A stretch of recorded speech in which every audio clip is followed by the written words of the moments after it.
This is Democracy Now!, democracynow.org, the War and Peace Report.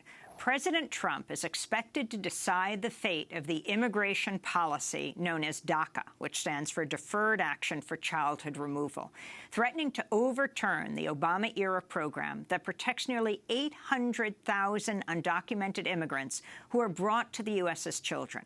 Fox News, Reuters, McClatchy all reported Thursday that Trump will end DACA, citing an unnamed senior administration official who said the U.S. will let DACA recipients remain in the U.S. for up to 2 years until their work permits expire.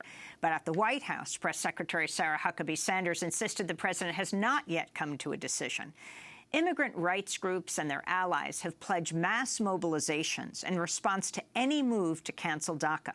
Organizers of the Women's March on Washington tweeted Thursday, "Dear real Donald Trump, if you end DACA, we will make your life impossible." Signed the 5 million who marched on January 21st. #DefendDACA. For more, we're joined by Dolores Huerta, the legendary civil rights activist, co-founder of the United Farm Workers of America. She's president of the Dolores Huerta Foundation for Community Organizing. It's great to have you with us, Dolores. Your response to the president's imminent decision?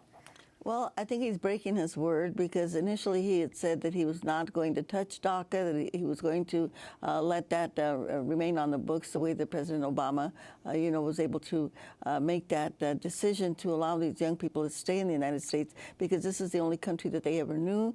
Many of them were brought here most of them, or all of them were brought here as children and were raised in the United States, and many did not even know that they were not citizens.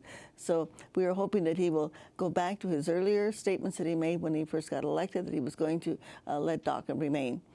Yeah, these young people are innocent, basically. They didn't know that they were not here in the country legally, so to speak. And so we hope that, he will not, to add this, after that he pardoned Joe Arpaio for breaking the law, and, for breaking a court order and for abusive treatment of Latinos in the state of Arizona. This would just be, putting more fuel on the fire in terms of the Latino community. He has this obsession, for some reason, with the Latino community, and we hope that somehow he will just realize that why punish these young folks, who are completely innocent. He has a deadline, apparently, of September 5th when 10 attorneys general will sue the Trump administration. One of the engines of this is the Texas delegation and the Texas attorney general.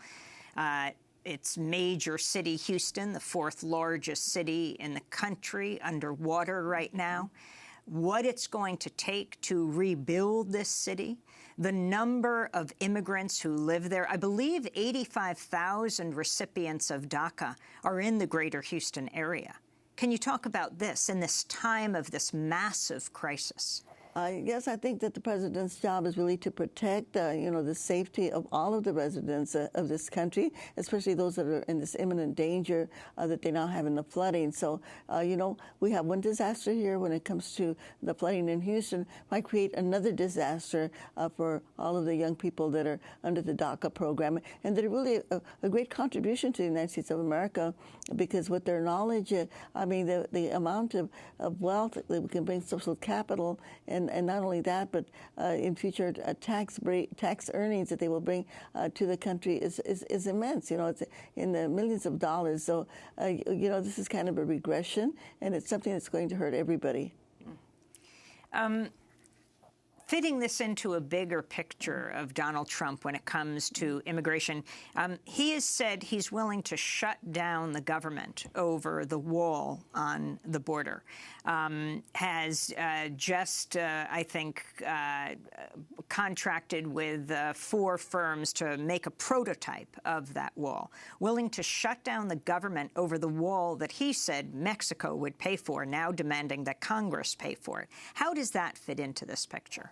Well, again, just shows that he has some kind of an obsession against Latinos, against Mexico and Mexicans in particular, which doesn't make any kind of sense, since Mexico is one of our biggest trading partners that we have in the United States. And when you treat your neighbor the country that's closest to you, Mexico, in that fashion, what does it say to you about being a leader of the free world?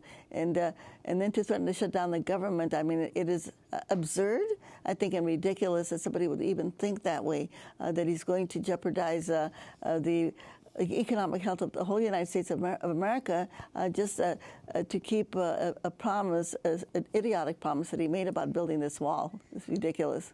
Dolores, there's a new film out about you, and we're going to talk about that with you in part 2 of our conversation. But you are a legendary organizer, co-founder of the United Farm Workers. You have been dealing with many presidents over the years. How does President Trump compare when it comes to attitudes toward farm workers, to people who come up over the border and the kind of work that they provide? I think he is completely ignorant of the conditions of farm workers. One of the pesticides that he took off of the restricted list just ended up poisoning 100 farm workers in Bakersfield a couple of months ago.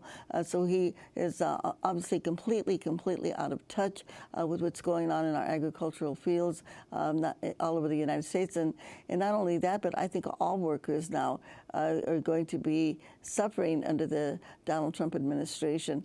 And one of the things that we do hope is we do invite people to come and see the film Dolores, which is the name of the film, because it will show how farm workers, who are the most discriminated people in the country, were able to overcome the presidency of Richard Nixon, Governor Ronald Reagan, and all of these great powers, the Farm Bureau Federation, that were against the farm workers having bathrooms in the fields, cold drinking water, relief periods, the right to organize in the state of California.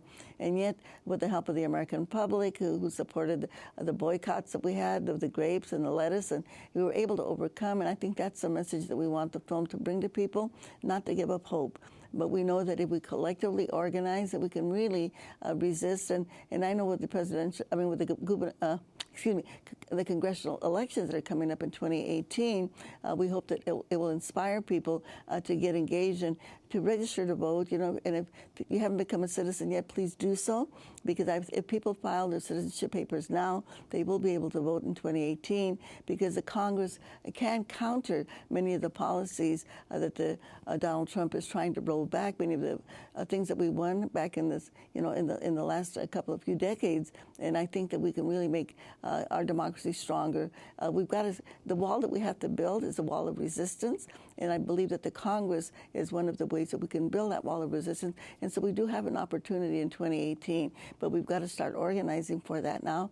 And hopefully the film Dolores will inspire people to get engaged at the local level.